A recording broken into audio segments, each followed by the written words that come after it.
તો પાટણ જિલ્લામાં વરસાદથી થયેલા નુકસાનની વિગતો। ભારે વરસાદના કારણે થયેલા નુકસાન બાદ હવે 241 કરોડની સહાય, 331 ખેડૂતોની સહાય હજી આપવાની બાકી છે। કોંગ્રેસના ધારાસભ્ય કિરીટ પટેલના પ્રશ્ન પર સરકારનો આ જવાબ। તો ભારે વરસાદને કારણે થયેલા નુકસાન બાદ 241 કરોડની સહાય, 331 ખેડૂતોની સહાય હજી પણ બાકી છે।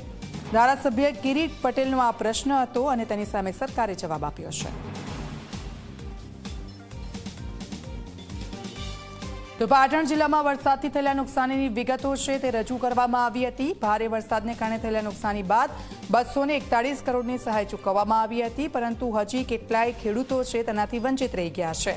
331 જેટલા ખેડૂતો વંચિત છે, ત્યારે ધારાસભ્ય કિરીટ પટેલે આ પ્રશ્ન રજૂ કર્યો હતો અને તેનો જવાબ સરકારે રજૂ કર્યો છે। તો વિગતો જે માંગવામાં આવી હતી, ભારે વરસાદ અને તેના કારણે જે નુકસાન થયું હતું, ત્યારબાદ 241 કરોડની સહાય આપવામાં આવી છે।